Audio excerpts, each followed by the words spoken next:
Wow! Ganito rin ba yung gusto ninyo sa Bicol Express? Yung nagmamantika?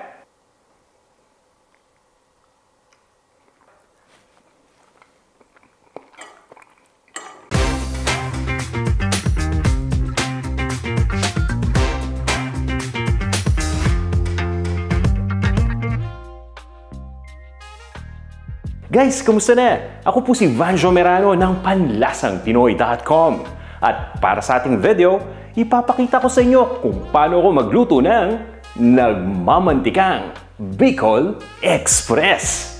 O tara, umpisa na natin! Siling haba. Haba, no? Pero pwede rin yan. Thai chili pepper. Huwag ka magkakamot ng mata, ha? Luya.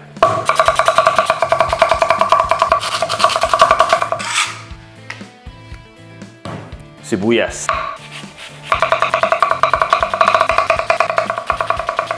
Bawang.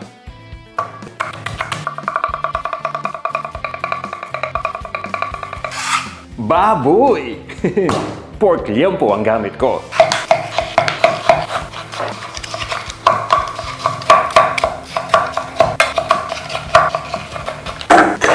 Tara, magluto na tayo!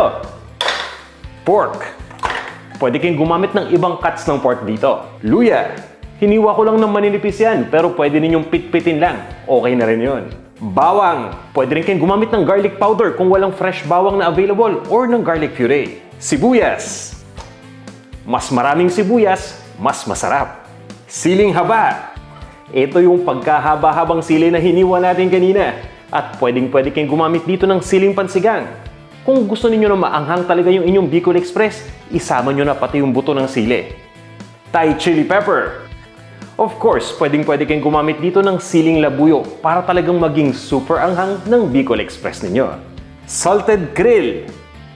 Ito yung maliliit na hipon na naasinan na. Nabibili ito na package. Kung walang ganitong available, gumamit kayo ng bagoong alamang. Gata. Ito yung pangalawang piga. Yung unang piga, mamaya natin gagamitin yon. Mas maraming gata, mas maganda, kaya dagdagan pa natin to. Yan, ayos na. Hindi pa naka-on yung apoy natin dito, ha. Ngayon pa lang. Pero bago ang lahat, haluin muna natin itong mabuti.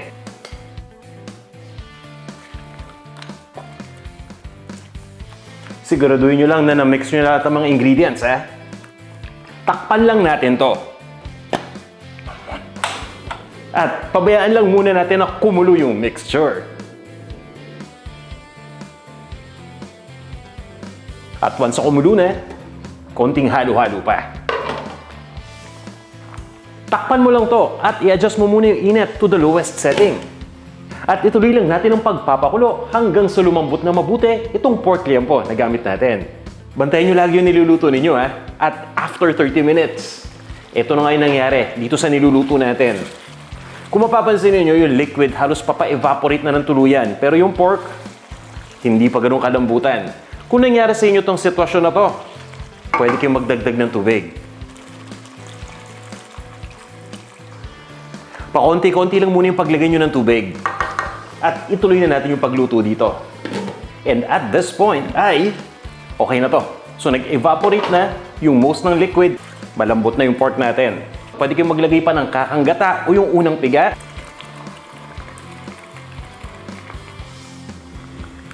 Konting halo-halo lang. And at this point, bantayan na natin mabuti yung ating niluluto, ha. Hindi ko natatakpan to. Ilalagay ko lang sa medium heat setting.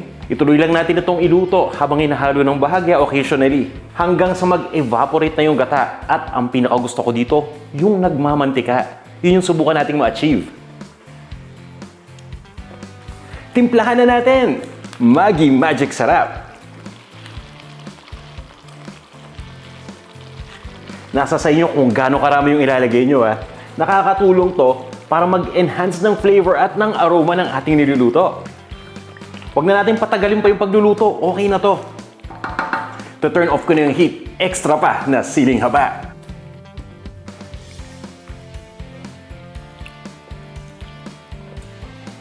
Yan ang nagmamantikang Bicol Express.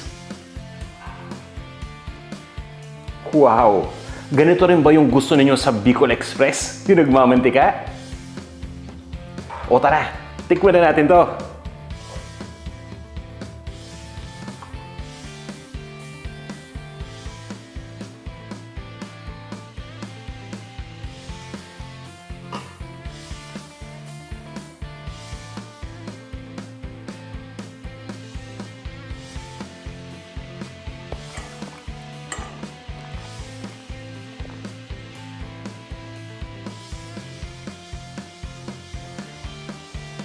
Tara guys, kain tayo.